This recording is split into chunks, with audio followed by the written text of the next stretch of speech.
আসসালামু আলাইকুম। JN cooking and ব্লগের আজকের পর্বটি দেখার জন্য আমন্ত্রণ রইল। আশা করছি কাছে দূরে সবাই অনেক বেশি ভালো আছেন। বিকেলে নাস্তার জন্য একটি স্ন্যাক্স রেসিপি তৈরি করব পাতাকপি এবং আটা দিয়ে। রেসিপি ভালো লাগলে চ্যানেলটিকে সাবস্ক্রাইব করে সাথে থাকতে পারেন। এখানে 1 কাপ পরিমাণ আটা নিয়ে নিলাম। সামান্য লবণ এবং হালকা গরম পানি দিয়ে আটাটা মথে নেব। প্রথমে একটা মসৃণ ডো তৈরি করে নিলাম। একটু সময় নিয়ে কিন্তু মথে নিতে হবে।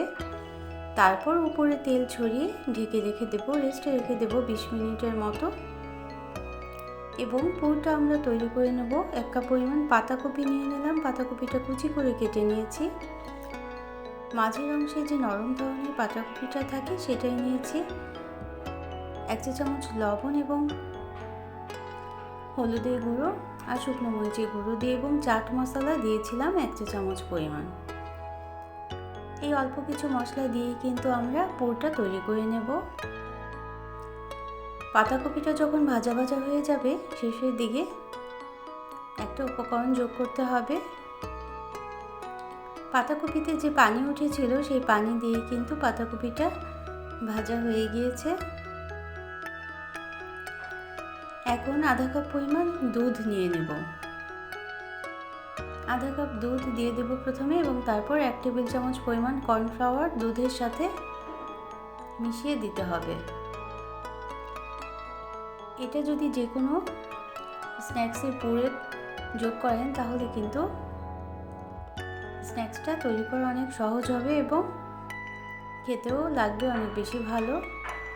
তো আধা কাপ পরিমাণ দুধ নিয়ে নিলাম এবং 1 টেবিল চামচ কর্নফ্লাওয়ার এই দুধের সাথে মিশিয়ে নিতে হবে এবং খুব তাড়াতাড়ির মধ্যে কিন্তু কাজটা করে নিতে হবে। পাতাকপির সাথে এই দুধ এবং কর্নফ্লাওয়ারটা মিশিয়ে দিতে হবে, তাহলে একটা ক্রিমি টেক্সচার চলে আসবে এই পুরের মধ্যে এবং এই পুরটা দিয়ে যে কোনো স্ন্যাক্স তৈরি করলে খেতেও অনেক বেশি ভালো লাগবে এবং স্ন্যাক্সটা তৈরি করাও অনেক সহজ হবে। তো একটু ভাজা ভাজা করে নামিয়ে নেব এবং নামিয়ে ঠান্ডা করে নেব আমাদের আজকের পুরটা। বিকেলে নাস্তায় আমরা তো অনেক ধরনেরই খাবার খেয়ে থাকি। একবার এভাবে করে দেখবেন, ফ্রিজে সংরক্ষণ করেও রেখে দিতে পারেন, যে কোনো সময় প্রয়োজন হলে ভেজে খেয়ে নিতে পারবেন। তো আমাদের আটার ডোটা রেস্টে রেখেছিলাম, সেটা দিয়ে প্রথমে একটা রুটি বেলে নেব। মোট 2টো রুটি বেলে নিতে হবে।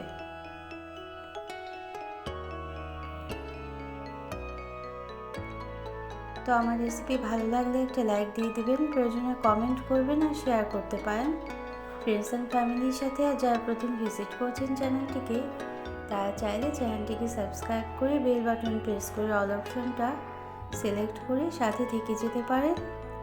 তো একটা রুটির উপরে আমরা পুরটা বিছিয়ে দেব প্রথমে এবং তারপর আরেকটা রুটি দিয়ে পুরটা ঢেকে দিতে হবে।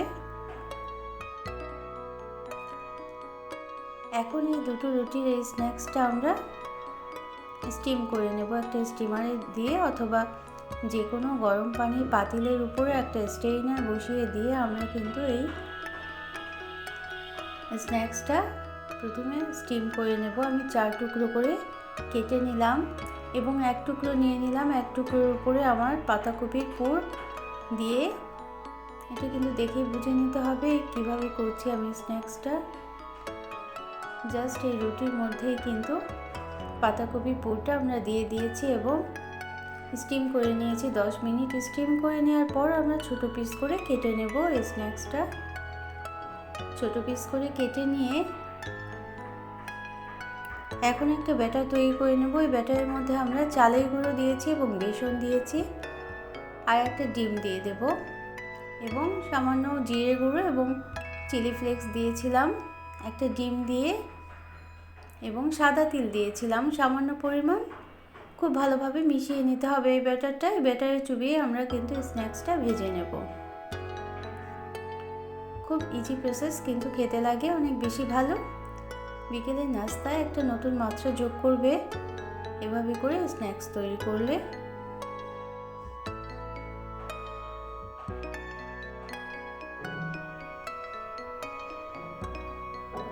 তেলটা খুব ভালোভাবে গরম করে আমরা স্ন্যাক্সগুলো ভেজে তুলে রাখবো। তো অন্য কোনো দিনে অন্য কোনো রেসিপি নিয়ে আসবো ইনশাআল্লাহ। সেই পর্যন্ত সবাই অনেক বেশি ভালো থাকবেন। আর একবার এইভাবে করে পাতাকপি শীতকালীন সবজি দিয়ে করে খেয়ে দেখবেন, অনেক বেশি ভালো লাগবে বিকেলের নাস্তায়। সবাই অনেক বেশি হাফেজ।